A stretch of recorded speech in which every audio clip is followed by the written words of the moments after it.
Hello guys, welcome back to my channel. आज का video काफ़ी इंपॉर्टेंट होने वाला है क्योंकि आज के इस वीडियो में हम बात करने वाले हैं गाइस ऐसे रीजनिंग के एमसीक्यू जो कि रेलवे के काफ़ी एग्जाम में पूछे जा चुके हैं और आने वाले एग्जाम में भी ये क्वेश्चन पूछे जा सकते हैं क्योंकि एक से दो बार ये क्वेश्चन एग्जाम में पूछे गए हैं। तो इसलिए आप इस वीडियो को लास्ट तक देखते रहिए और लास्ट में आपको वीडियो अच्छा लगा तो वीडियो को लाइक करो, चैनल को सब्सक्राइब करो। तो चलो हम देखते हैं फर्स्ट क्वेश्चन आज का हमारा। हमें पहला प्रश्न दिया है रीजनिंग में, एक निश्चित तर्क के अनुसार 17 को 52 से संबंधित है। मतलब ये 17 52 से संबंधित है। समान तर्क मतलब दोनों तरफ जो लॉजिक लगाएंगे वो एक ही लॉजिक होना चाहिए। समान तर्क के अनुसार 42 को ये 42 को 127 से संबंधित है। समान तर्क फिर से दिया है हमें, समान तर्क के अनुसार करते हुए 29 इस 29 का निम्नलिखित में किससे संबंध है।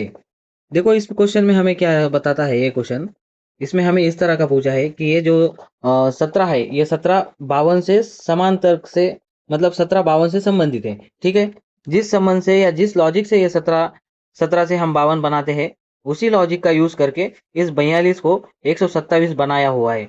तो उसी लॉजिक को आपको क्या करना है, ये 29 को जो 29 का संबंध किससे आ सकता है ये यहाँ पे इस प्रश्न में बताना है। तो चलिए देखते हैं ये 17 से 52 किस तरह से बने हैं, ये किस लॉजिक के आधार पे है ये। तो चलो देखते हैं। हमें 17 और 51 देखने पे पहले ही पता चलेगा कि 17 त्रिक 51। ठीक है, मतलब 52 के नजदीक की संख्या तो मिल रही है हमें।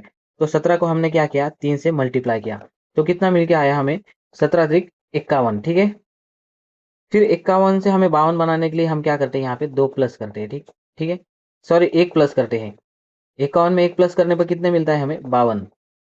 यहाँ पे हमने क्या लॉजिक लिया अभी फिलहाल, तो 3 से मल्टीप्लाई किया उसके बाद प्लस का 1 किया। ठीक है, अब सेम लॉजिक आगे के नंबर को लगा के ट्राई करेंगे। ठीक है, तो यह इसे इरेज कर। ठीक, अब देखो यहाँ पे 42 दिया है। इस 42 को हम क्या करते हैं, 3 से मल्टीप्लाई करते हैं।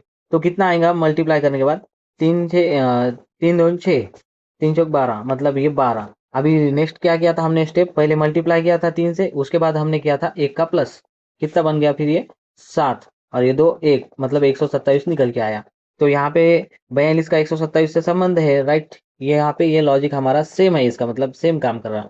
इस लॉजिक के आधार पे अब हमको क्या करना होगा, ये 29 का संबंध किस संख्या से हो सकता है ये देखना होगा। यहाँ पे हमें देखो, पहले हम लिखते हैं 29 मतलब 29, मल्टीप्लाई हमने पहले 3 का किया। लॉजिक आपको समझ में आया होगा। हमने पहले 3 का मल्टीप्लाई किया, तो 3 का मल्टीप्लाई करने के बाद हमें क्या मिलता है, यहाँ पे 7, फिर 2, 3 2 6, 7 8, मतलब 87 मिल रहा है। फिर हमने क्या किया, नेक्स्ट स्टेप में हमने एक प्लस किया, तो हमें क्या निकल के आया, यहाँ पे क्या मिल रहा है, ये देखो प्लस करने के बाद 88, मतलब 88 मिल रहे हैं। तो इस इस 29 का संबंध 88 से है। तो 88 हमारा इस प्रश्न का आंसर बन गया है, जो कि हमें ऑप्शन नंबर बी में दिया है। 88 हमारा इस प्रश्न का आंसर क्या है, 88। अगला क्वेश्चन देखते हैं अब हम। रोहन एक कक्षा में ऊपर से 7वें स्थान पर और नीचे से 26वें स्थान पर है। कक्षा में कितने छात्र हैं। देखो हमें यहाँ पे एक ही लड़का या एक ही स्टूडेंट की बात की है, जो कि रोहन को हम यहाँ पे लेते हैं आर। रोहन का आर, रोहन का नंबर हमें बताया है ऊपर से 7वां। ऊपर से मतलब इधर से, ये देखो इधर से ऊपर से कितना है, 7वां। ठीक है, 7वां, और नीचे से 26वां। नीचे से इस रोहन का ही नंबर बताया हमें 26वां। यहाँ पे हम कंसेप्ट पे थोड़ा सा ध्यान दो। आपको कैसा भी टाइप का इसमें कुछ भी पूछा है अगर से इस तरह के क्वेश्चन में, आपको एग्जाम में हॉल में रन दो या प्रैक्टिस में, आपको वो सॉल्व करते ही आएगा, इसकी गारंटी देता हूँ। देखो आप कंसेप्ट पे पहले ध्यान दो, थोड़ा सा टाइम लगेगा, उसके बाद आप बहुत फास्ट इस क्वेश्चन को सॉल्व कर सकते हैं। रोहन मतलब एक ही बच्चे का या एक ही स्टूडेंट का हमें यहाँ पे बात चालू है। ऊपर से इसका हमें स्थान बताया 27 और नीचे से बताया 26। किसका बताया, रोहन का ही बताया। तो टोटल कितना हो रहा है देखो यहाँ पे, मान लो अब यहाँ पे 7 में भी रोहन को यहाँ पे क्या काउंट किया है, और ये 26 में भी रोहन को काउंट किया, मतलब रोहन को कितने जगह पे, 2 जगह पे यहाँ पे गिन गिन रहे हैं। तो एक रोहन तो एक ही है ना, फिर काउंटिंग कितनी हो रही है रोहन की, 2 हो रही। इसलिए हमें क्या करना है, कोई भी एक संख्या में से, ये चाहे मान लो 26 से 1 कम करो या फिर 7 से 1 कम करो, हम क्या करते हैं 26 से 1 कम कर लेते हैं, क्योंकि रोहन का डबल काउंट हो रहा है ना यहाँ पे। जैसे कि 26 में भी काउंट हो रहा, 7 में भी काउंट हो रहा, इसलिए हम 26 से 1 कम करेंगे या तो फिर 7 से 1 कम करेंगे। मान चलो हम पहले 26 से कम करके देख लेते हैं कितने होता है। 26 से 1 कम करें तो 25, और फिर ऊपर से कितवा स्थान बताया था यहाँ पे हमें 7वां। ये 7 को प्लस करते हैं, जैसे कि मतलब एज इट इज प्लस करना है। कितना बनेगा फिर 32। तो टोटल इस कक्षा में हमें पूछा था कि कक्षा में कितने छात्र हैं। मतलब इस कक्षा में टोटल 32 छात्र है। कितने 32। यहाँ पे देखो 26 और 7 दिया है, और दोनों में रोहन को डबल काउंट है, इसलिए हम इसको सिंगल काउंट के लिए हमने एक माइनस किया है। कोई भी एक संख्या से एक माइनस करना है सिर्फ। तो कितना निकल के आता है हमारा आंसर 32। इस प्रश्न का आंसर ऑप्शन नंबर बी में दिया है हमें 32। इस प्रश्न का answer option number B is the correct answer. Next question देखते हैं अब हम। देखो नेक्स्ट क्वेश्चन में पूछा है, स्थिति को समझो और सबसे अच्छा निर्णय ले। ठीक है, मतलब सबसे अच्छा उपाय इसमें देखना है हमें क्या है। स्थिति समझेंगे पहले। आप बस में यात्रा कर रहे हैं और इंजन वाले हिस्से से धुआं निकलता हुआ देखे हैं। सबसे अच्छा उपाय क्या है। मतलब आप बस में बैठे हैं और जो इंजन वाला हिस्सा होता है वहां से धुआं निकल रहा था, और आपने वो देखा भी है। इस प्रश्न में ऐसा बता रहा है कि आपने उस वो धुआं निकलते हुआ आपने देखा। तो इस कंडीशन में आप सबसे अच्छा उपाय या आपको क्या करेंगे आप पहले। तो चलिए ऑप्शन में देखते हैं, विकल्प में हमें क्या दिया है। आपातकालीन निकास को खोले और दूसरों को सचेत करे। हमें ऑप्शन में क्या दिया है पहले कि आपातकालीन जो इमरजेंसी एग्जिट जो होती है, विंडो या डोर होता है, उसे खोलेंगे और दूसरों को हम क्या करेंगे कि बताएंगे कि धुआं निकल रहा है, फास्ट चलो यहाँ से, सूचना देंगे। इस तरह का फर्स्ट हमें ऑप्शन दिया है। अब देखो सबसे अच्छा वो उपाय पूछा था हमें यहाँ पे, तो हो सकता है इससे भी अच्छा कुछ उपाय हो सकता है ना। ये तो उपाय अच्छा ही है, मान्य है हमें, लेकिन इससे भी अच्छा हो सकता है क्या, ट्राई करते हैं, मतलब चेक करते हैं। चलो देखते हैं next option number B check करेंगे यहाँ पे। घबरा जाओ और चीखो नहीं। घबराएंगे और चीखने से क्या धुआं बंद हो जाएगा या गायब हो जाएगा क्या, नहीं। इसलिए ये तो गलत है, ये पूरी तरह से ऑप्शन गलत है। घबराने से चीखने से कोई कोई फायदा नहीं होगा। ऑप्शन नंबर सी चेक करते हैं अब यहाँ पे। बैठे रहो, कुछ मत करो। नहीं, ऐसे बैठे रहेंगे तो आपके मतलब आपका यहाँ पे जो है तो अ, अ, मतलब कोइंसिडेंस से कुछ मतलब ज्यादा आंच हो गई तो आपकी यहाँ पे हानि हो जाएगी ना। और कुछ मत कहो ये तो नहीं कर सकते, मतलब ये गलत है ऑप्शन। नेक्स्ट ऑप्शन देखते हैं, ऑप्शन नंबर डी। किसी और के कार्य करने की प्रतीक्षा करें। नहीं यार, ये भी हम नहीं कर सकते ना, किसी और की प्रतीक्षा की मतलब वेट नहीं कर सकते, क्योंकि हमें दिख गया था ना कि जबकि यहाँ पे इंजन की हिस्से से धुआं निकल रहा था ना, मतलब हमें समझ में आ गया था कि इमरजेंसी कंडीशन है। तो हम क्या इस तरह की फिर टाइम वेस्ट नहीं करेंगे ना। तो ये तीनों ऑप्शन बहुत बकवास है, मतलब ये नहीं करेंगे हम। तो फर्स्ट ऑप्शन ही हमारा यहाँ पे सबसे अच्छा लग रहा है। तो हम क्या इस प्रश्न का आंसर क्या देंगे, ऑप्शन नंबर एक ए देंगे। ठीक है, नेक्स्ट प्रश्न देखते हैं अभी। नेक्स्ट प्रश्न हमें समीकरण का है। हमें ये समीकरण दिया है।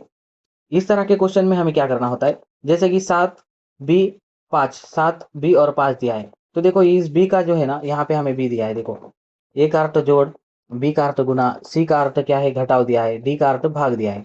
ठीक है, तो ये जो एबीसीडी है इसमें की बी ए सी डी, तो इसके यहाँ पे हमें क्या करना होता है, इसका जो अर्थ दिया है वो यहाँ पे लिखना होता है। जैसे कि बी का अर्थ क्या दिया है हमें गुना, तो हम यहाँ पे गुना कर देंगे। ए का अर्थ क्या दिया है हमें यहाँ पे जोड़ना, मतलब प्लस दिया है। तो चलिए हम इसे इरेज करते हैं और फिर से लिखते हैं। जैसे कि देखो बी का अर्थ क्या दिया है, गुना दिया है, यहाँ पे हम गुना कर देते हैं। ए का अर्थ क्या दिया है, देखो यहाँ पे ए का अर्थ दिया है जोड़, जोड़ मतलब प्लस कर देंगे यहाँ पे। और फिर देखो 31, 31 के बाद सी दिया है, तो इस सी का अर्थ क्या बताया है यहाँ पे, घटाओ, घटाओ मतलब माइनस। यहाँ पे माइनस का साइन ले लेंगे। सिर्फ ये एबीसीडी के जो अर्थ दिए है वो यहाँ पे लिखना है पहले तो। अब देखो यहाँ पे डी दिया है, तो डी का अर्थ क्या है, भाग है, भाग मतलब यहाँ पे डिवाइड का साइन चाहिए हमें। यहाँ पे डिवाइड आपको दिख रहा होगा ना, डिवाइड, ठीक है ठीक है। तो चलो अब इसके बाद क्या करना होगा हमें इस प्रश्न में। इस प्रश्न को, इस समीकरण को सॉल्व करना है ना, तो बोर्डो मास का रूल्स यहाँ पे अप्लाई करना होता है। बोर्डो मास का रूल्स क्या कहता है, देखो पहले डिवाइड करो बोलता है वो। मतलब पहले पहले तो यहाँ पे हमें ब्रैकेट जो होता है वो सॉल्व करना होता है। जैसे कि यहाँ पे ब्रैकेट दिया है तो इसे सॉल्व करना होगा, ब्रैकेट होगा तो फिर देखो हमें यहाँ पे डिवाइड करना होगा। डिवाइड के बाद हमें क्या करना होगा, डिवाइड के बाद मल्टीप्लाई करना होगा, और मल्टीप्लाई के बाद हमें प्लस और उसके बाद माइनस। इस तरह से स्टेप बाय स्टेप हमें इस समीकरण को सॉल्व करना होता है। तो हम फर्स्ट क्या करेंगे, डिवाइड करेंगे। तो देखो यहाँ पे डिवाइड करने के बाद क्या आता है, 48 को 6 से डिवाइड करने के बाद क्या आता है, 30 8 आ जाता है यहाँ पे, क्या निकल के आता है, 8 सके 48, 48 सॉरी, 48 मतलब 8 निकल के आ गए यहाँ पे। उसके बाद देखो हमें क्या करना है, मल्टीप्लाई करना है। तो देखो यहाँ पे मल्टीप्लाई का साइन है, 7 मल्टीप्लाई बाय 5, तो मल्टीप्लाई करने पे 7 बचे 35, तो कितना आ गया यहाँ पे, 35 आ गया। ठीक है, उसके बाद देखो यहाँ पे हमें प्लस का साइन है, हम फिर यहाँ पे प्लस का ले लेंगे। ठीक है, हमें यहाँ पे थोड़ा सा इरेज करके ठीक से लिखना है एक बार को। देखो यहाँ पे डिवाइड था, पूरा इरेज हो गया वो। फिर सी का अर्थ हमें यहाँ पे घटाव दिया था, ए का अर्थ हमें यहाँ पे जोड़ दिया था, और बी का अर्थ हमें यहाँ पे गुणा दिया था। ठीक है, तो हमने यहाँ पे इसको डिवाइड करने के बाद हमें कितना आ रहा था, ये 8 आ रहा था निकल के। उसके बाद ये हमारा साइन था सी का, हमने ये ले लिया था। फिर हमें यहाँ पे 31 है, ये 31, फिर प्लस ये 7 बचे 35। ठीक है, इस तरह का यहाँ तक हमने सॉल्व किया था। उसके बाद देखो यहाँ पे 35 प्लस 31 कितना होता, ये 6, 35, ये 5 और एक 6, और ये 6।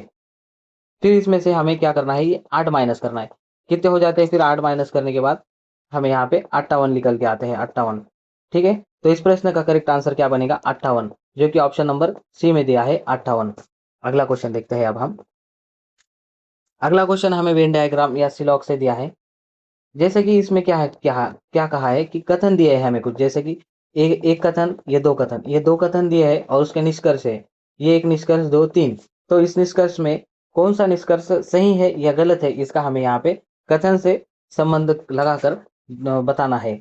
तो देखो हम और जो गलत है सही है उसका फिर ये ऑप्शन दिए है 1 2 3 4।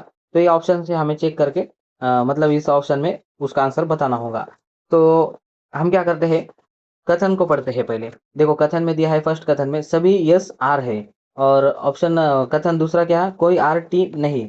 ठीक है, तो इस तरह के क्वेश्चन को हम डायरेक्ट सॉल्व नहीं कर सकते, इसे हमें डायग्राम यहाँ पे कारण बनाना पड़ती है। उस डायग्राम के आधार पर इस निष्कर्ष को अप्लाई करके उसका आंसर चेक करना होता है। तो हम पहले डायग्राम बनाएंगे। सभी आर, आर, सभी यस आर है। तो देखो यहाँ पे सब यस यस है, मतलब यहाँ पे यस लिखते हैं, यस को ऐसी छोटी एक डायग्राम बनाना होगा, मतलब ये यस हो पूरा। अब ये सभी यस आर है, तो आर का जो है ना थोड़ा बड़ा करना पड़ेगा, क्योंकि ये जो आर है ना, इस ये आर तो है ही है, लेकिन इसमें यस भी है पूरे के पूरे। तो इसलिए ये हमने आर का डायग्राम थोड़ा बड़ा किया और उस आर के अंदर यस को रखा है। ठीक है, अब हमें कथन दूसरा क्या कहता है, देखो कथन में दूसरे में क्या, कोई आर टी नहीं, मतलब ये आर है, अब ये टी है, देखो यहाँ पे टी है, ये टी है। क्या कहा है इसमें हमें, ये आर का आर टी का कोई भी संबंध नहीं है, ऐसा बताया है हमें, कोई भी टी आर नहीं है। ठीक है, अब क्या करते हैं हम यहाँ पे, हम क्या करेंगे, पेन चेंज करते हैं, येलो लेंगे, येलो। देखो निष्कर्ष दिया है हमें कुछ, अब वो निष्कर्ष सही है या गलत है ये देखना है हमें। कोई टी आर नहीं, देखो यहाँ पे टी है और यहाँ पे आर है। ठीक है, ये टी, ये देखो ये टी का आर का कोई संबंध है क्या, नहीं, हमने यहाँ पे बताया भी है कि कोई संबंध नहीं है। तो पहला ऑप्शन निष्कर्ष तो बराबर ही है। देखो टी का और ये टी का और ये सॉरी ये टी का और ये आर का कोई संबंध तो दिख नहीं रहा ना, तो इसलिए हमने हमारा पहला निष्कर्ष क्या है यहाँ पर सही है। दूसरा निष्कर्ष पढ़ते हैं अब, कोई यस टी नहीं। अब जब आर के अंदर पूरे यस है और यस मतलब यस है पूरे आर के मतलब आर के अंदर ही पूरे यस है। अब जब आर का ही और टी का नहीं जमता है, तो फिर यस का और टी का कहाँ से मतलब होगा। ये भी हमारा ऑप्शन बराबर है, जैसा कि वो बोल रहा है कि यस और टी का कोई संबंध या रिलेशन नहीं है। तो सच में ही ये नहीं है यहाँ पे कोई रिलेशन, और जबकि यस है ना, यस आर के अंडर में है, और आर का और टी का ही रिलेशन नहीं है, तो फिर यस का भी रिलेशन तो नहीं है, इसलिए ये हमारा दूसरा भी निष्कर्ष सही है। तीसरा निष्कर्ष चेक करते हैं, कोई आर यस कोई आर यस नहीं। अब देखो यहाँ पे आर है, ठीक है, और यस यहाँ पे है, दोनों एक दूसरे के साथ है, एक दूसरे के अंदर है, और ये बोल रहा है कि कोई भी नहीं है इनका संबंध। तो नहीं, ये तीसरा निष्कर्ष गलत है, यहाँ पे उन दोनों का संबंध है। मतलब कुछ सब जो है ना, सब यस आर है, लेकिन इसमें और आर से कुछ आर यस भी है। जैसे कि हमें ऑप्शन मतलब कथन एक में देखे तो हमें समझ जाएगा इन दोनों का रिलेशन है, यस और आर का है ही। तो मतलब ये 3 नंबर का जो निष्कर्ष है वो गलत बनेगा। तो अब हम ऑप्शन नंबर कौन सा टिक करेंगे, देखो जिसमें एक और दो निष्कर्ष अनुसरण करते हैं, इस तरह के हम करेंगे। जैसा कि बी में हमें दिया है दोनों निष्कर्ष एक और दो अनुसरण करते हैं। इस प्रश्न का आंसर क्या बनेगा? Option number B. ये थे हमारे आज के रीजनिंग के इम्पोर्टेंट क्वेश्चन। आपको वीडियो कैसा लगा आप कमेंट सेक्शन में बताइए। अच्छा लगा तो लाइक करो और चैनल को सब्सक्राइब करो। आपके लिए मैं हर दिन इस तरह के अच्छे अच्छे क्वेश्चंस लेके आऊँगा और आपको पूरी तरह से एक एक क्वेश्चन समझा के बताने की कोशिश करूँगा। आपको नहीं समझ में आया तो आप फिर से मुझे कमेंट सेक्शन में पूछ सकते हैं। तब तक के लिए थैंक यू और मिलते हैं अगले वीडियो में जल्द ही।